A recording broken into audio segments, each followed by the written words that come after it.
I want to talk about something that's been on my mind for a while, and I got a response to a comment on a YouTube video from a gentleman. His name is Jesse. A while back I had commented on there saying he had said something about he had doors put on his Z06 C8, and I had made a comment, and then his response that just came in earlier today was that the Z06 and the C8 are two completely different cars and that the V1 wouldn't work, or just is assuming that the V1 wouldn't work. I responded to it, but I wanted to talk about it on camera, and I think mainly because it's frustrating and troublesome that vertical doors is even doing what they're doing in the first place.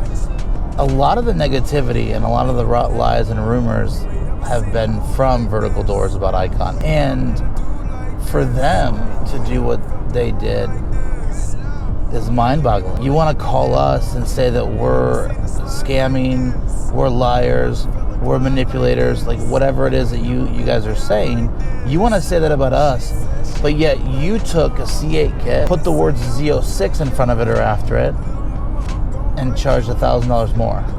That's all you did. No, or at least that's all you needed to do. When we installed our first Z06, or let me rephrase, when we installed our V1 series on the first Z06 that we did, we took measurements.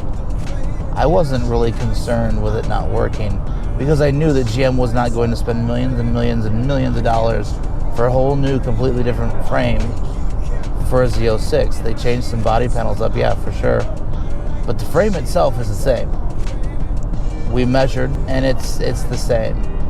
So we're the bad guys because our kit took a lot longer to come out than what we had originally anticipated.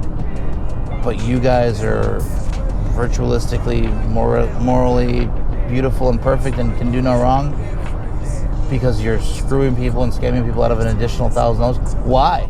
Because the car's more expensive? I have never ever believed in that tactic. I've never ever believed in the whole, like, I'm going to charge more simply because the car costs more money, especially when it comes to a car part. I can understand if there was actual purpose and a legitimate reason why. It's kind of like my issue that I had with them with their, like, the Lamborghini Huracan kit, for example, that they make, and the Ferrari kit. Basically, any car that they make a kit for that's a higher dollar car, magically the kit costs more money. I get it because the likelihood of you actually selling a lot of those kits are a lot slimmer than what it would be for, like, say, for example, Camaro or Mustang. You're going to sell a lot more Camaros and Mustangs than you are a Ferrari kit or a Lamborghini Huracan kit. But I don't feel that that's, in a sense, a reason to charge $6,000 or $7,000 more for a Huracan kit simply because it's a much more expensive vehicle. It's a very dirty tactic. It's a very shady, in my opinion. I can assure you that the V1 series fits beautifully on the Stingrays, the HTCs, the C8Rs, Z06s, and I can confidently say, hasn't been done yet, but I'm looking forward to it very, very soon. It's going to fit very comfortably on the E-Ray as well. It's not going to be any issues. And we will never ever charge more simply because the car is sometimes going for $100,000 over MSRP, especially when it first came out. Like, that's something that we will never participate in. We will never do that. That's shady. That is shady. That is messed up to screw people and scam people out of $1,000 additional simply because the car is more expensive. The C8 kit is the same. The frame is the same. The only real significant issue that any of these C8s are going to have is if somebody puts a massively wide body kit on it, like an aftermarket body kit, because of the air vents and the way that extends out past the door on the fender side. The door has to come out and then go up, and it's going to prohibit the outward movement. So yeah, there is a problem for that, but not on the Z06. So Jesse, you have nothing to worry about. Like I said, I offered originally to swap them out. I offered to put you on a plane, fly to our facilities so we can show you as well as I'll extend the offer again on video. Just let us come to North Carolina. Let me bring a V1 kit. Let me install it. Let you feel it for yourself. Or let me get you in contact with a couple of our customers that are in North Carolina that have already had the V1 on their car. No, they're not any Z06s, but you have a Z06 and I'm offering for free to show you and prove it to you. We're not liars, contrary to what people may say. We're just not.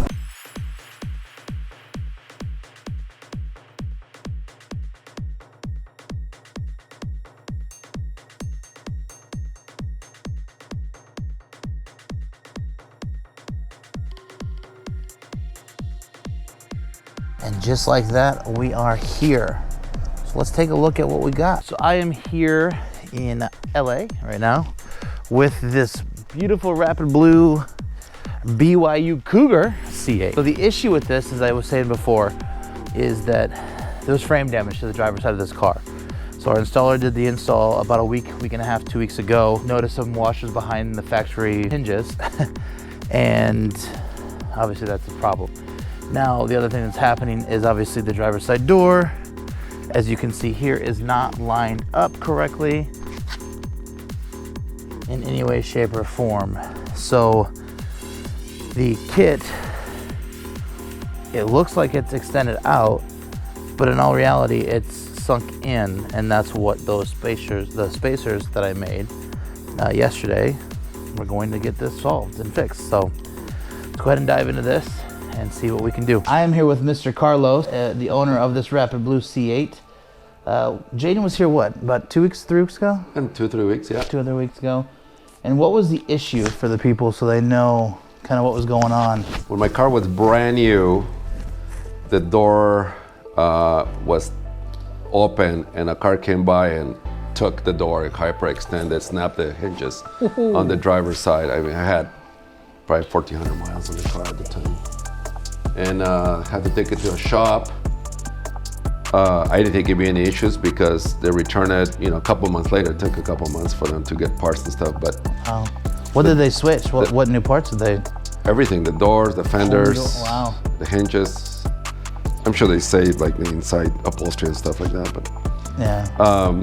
But they guarantee me no frame damage. They're like, there's no frame damage, you're very lucky. In fact, that was central piece of our conversation. They're like, hey, I said, are you sure there's no frame damage? No, there isn't. And of course, the doors function well. Yeah. So no issues from then till now. And until Jaden opened it up and we find a few extra parts.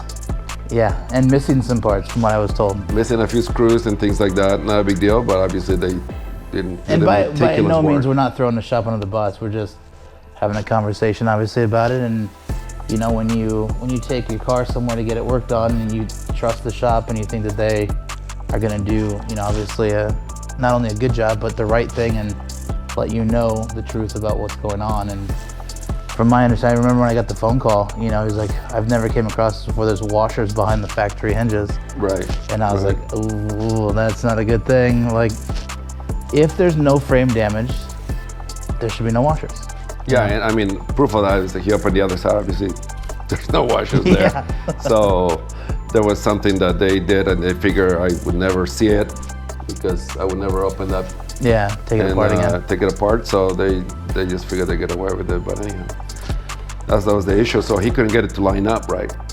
Needed someone with a little more experience like you. Yeah, very little more experience, but yeah, I mean, obviously, everybody saw I made those, those spacers. I made those little shims, cut those on the laser last night, and I didn't end up having to use any of them. There's definitely something going on, but we managed to get it worked out, and again, I'm not suggesting and not condoning or not endorsing that, hey, we're going to fix your car if there's minor issues. That's not what we generally do, but I wanted the challenge. I was interested in it. I wanted to see what was going on, and luckily we were able to get it done. It was not fun, but well, I appreciate it. I mean, I knew that wasn't part of your deal. Obviously, I wasn't going to hold you accountable for not being able to get it to close right just because of what you found. Yeah. I appreciate you going the extra mile and getting it to work. At the end of the day, I already decided that if it wasn't going to work, we were going to have to just take the V1s out and put it back the way it was, and then I was going to drive straight to the shop and have a conversation with them. Yeah. Because I needed them to fix it right, but I'm glad it works because I like the look. It is beautiful. I'm looking at it, and we keep both looking at it. Yeah. So our eyes are going off screen. Their camera, we're looking at the car. It came out beautifully. I still am. It's not a biased feeling. It's like a surreal feeling. Every time I see a car with the V1 on, it's like, you can't help but think, that's my baby. Took 3 years, obviously a long time, because you've been waiting for a long time. How long were you waiting from the day you ordered to the day you got it? 20 months. Whew, 20 months. I wish I could say that you're the longest waiting customer, and it sucked. Oh, it wasn't? No, I know. He was not. I mean, I think at this point our backlog is down to, I don't know, maybe customers have been waiting about a year and a half or so at this point, but well, like I told you, I never have manufactured something from scratch either, but I know that in business, and especially doing something, the R&D and the design of something as technical as this, it takes time. Yeah. I try to be patient, because I knew you would eventually get it done, and you did. Eventually. And so I'm like, well, it's not the end of the world if I don't get it installed tomorrow, but yeah, and that was the thing. It was a lot of, and I think a lot of people don't understand because I wasn't really speaking a lot about it or publicizing a lot of the trial process, other than here and there. I mean, as I was posting some videos here and there, but it was a lot of trial and error with a lot of different aspects. I changed a lot of different things because that was my thing. Was why do I want to come out with something that's comparable or like the thing that's on the market now? And it was about getting something and making something and designing something that was actually truly different. And I'm not gonna say better because saying that gets me in trouble, but I will say it's different. It's I'll say it because I seen other cars. Vertical's always just down the street from me. Yeah. And I seen since their inception back in the I think 80s. I want to say probably late 80s, maybe early 90s. Probably it was the late 80s. That they started doing things with vertical hinges. I've always worked on cars and played around with cars, modified cars. But I figure, well, it's about time someone tries to look at what that is and improves on it. Yeah. I was hoping you would be the guy to do it. So I figured, well, it's worth the wait to hopefully have a nicer, better product. Maybe even if it just was a little more clean cut. Yeah. If the functionality at the end of the day is the same, there's only so much you can do. Yeah, you can only bottle water, Yeah, but as far as just the look and, make it a little cleaner, like you said, maybe better aluminum or shocks, improving a few things like that. Yeah, it's definitely easier to lift and lower for sure than the vertical door kits are.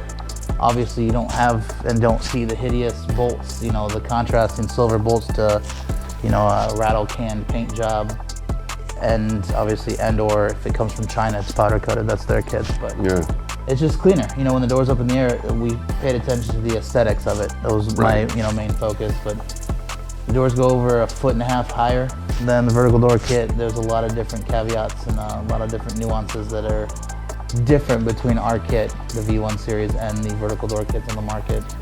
There's really no need to mention anyone else because there really isn't any other, company out there manufacturing kits other than vertical doors at this time. LSD, but they're not making a C8 kit. They won't make any more new stuff. They keep talking to us. They have every so often LSD, which is a German company. Are you familiar with them? I have not. No. They're from Germany. They reach out to us at least once every year or 2 years, wanting to work with us because they want more of a market share in the United States, but they won't budge on their price. I mean, when we were selling the vertical door kits for the Camaros, for example, we were selling a kit and an install for like $27.95. Their kit alone, LSD's kit alone for the Camaros, like $3,500 just for the kit. Yeah. It's like, I know we'll never sell that. They're translated in euros. Yeah, they're just overpriced. But I'm glad that it came out the way that it did. and I'm impressed. Yeah, this is the last touch of modification that I'm planning on doing this car. You know, as you can see, I've done plenty of modifications on it. I mean, if I were to add it up, I'm well over 40K in mods. Yeah, I can tell. But this was the last touch, and I'm just happy the way it turned out. I'm excited to So who went to BYU? drive around. Everyone. Beginning with me. Yeah. I went there. My wife, I met her there, and now my kids have gone there. I have 5. A few have graduated already. I don't know if you remember, but this car has now been at the in the middle of the field in Really? What do you call it? A football game. Wow. You know, I brought in the mascot and I wanted to bring it in with The doors. the doors, you know, opening up at the end and all that. There may be another chance for it, you know, but because I am a big crazy fan and they saw the car and posted on, you know, social media. Wow. Eventually I drove it up there and it was cool.